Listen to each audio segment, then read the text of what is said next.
জুলাই আন্দোলনের অসমাপ্ত কাজ শেষ করতে রাজনীতিতে নামার সিদ্ধান্ত নিয়েছে জাতীয় নাগরিক পার্টির আহ্বায়ক নাহিদ ইসলাম। গত বুধবার বার্তা সংস্থা এএফপিকে দেওয়া এক সাক্ষাৎকারে এমন মন্তব্য করেছেন নাহিদ।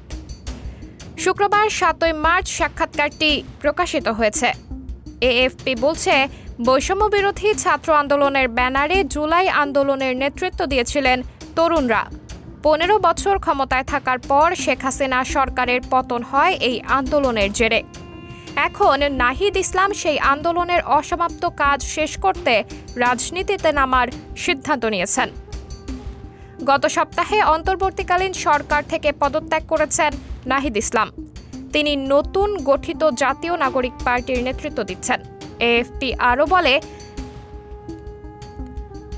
আগামী মার্চের মধ্যে নির্বাচন অনুষ্ঠিত হওয়ার কথা রয়েছে এবং দেশের সবচেয়ে পুরনো রাজনৈতিক শক্তিগুলোর একটি জাতীয়তাবাদী দল বিএনপি জয়ী হতে পারে বলেও ব্যাপকভাবে মনে করা হচ্ছে। আমরা অন্তর্ভুক্তিতে বিশ্বাস করি উল্লেখ করে নাহিদ বলেন, আমি আন্তরিকভাবে আশা করি এবং বিশ্বাস করি যে আমরা এবার জয়ী হব, কিন্তু এই নির্বাচন পৃথিবীর শেষ নয়। আমাদের লক্ষ্য হলো এই শক্তিটিকে আরও ৫০ থেকে ১০০ অথবা আরও বেশি বছর ধরে রাখা।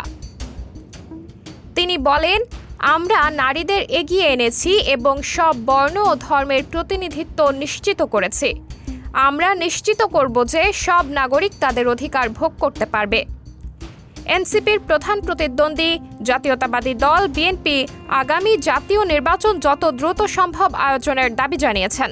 বিএনপির যুক্তি, জনগণের ম্যান্ডেট নিয়ে একটি সরকার গঠনের জন্য দ্রুত নির্বাচন প্রয়োজন। তবে নাহিদ ইসলাম বলছেন, আমাদের বিরুদ্ধে নির্বাচন পিছিয়ে দেওয়ার ষড়যন্ত্রের অভিযোগ আনা হয়, কিন্তু এটি সত্য নয়। তিনি আরও বলেন, হাসিনার পতনের পর দেশে আইনশৃঙ্খলা পরিস্থিতি স্থিতিশীল না হওয়া পর্যন্ত নির্বাচন আয়োজন সম্ভব নয়। নাহিদ জানান, এনসিপির আরেকটি লক্ষ্য হল গণপরিষদ গঠন। এই পরিষদ বাংলাদেশের সংবিধানে গোড়া থেকে সংস্কার করবে এবং স্থায়ী গণতন্ত্র প্রতিষ্ঠা করবে। গত মাসে দল গঠনের কয়েকদিনের মধ্যেই একজন সমকামী অধিকার কর্মীকে দলের নেতৃত্ব কমিটি থেকে সরানো হয়। এ প্রসঙ্গে নাহিদ বলেন, আমরা অন্তর্ভুক্তিতে বিশ্বাস করি, কিন্তু ধর্মীয় ও সাংস্কৃতিক নীতিমালা দ্বারা নির্ধারিত কিছু সীমা রয়েছে।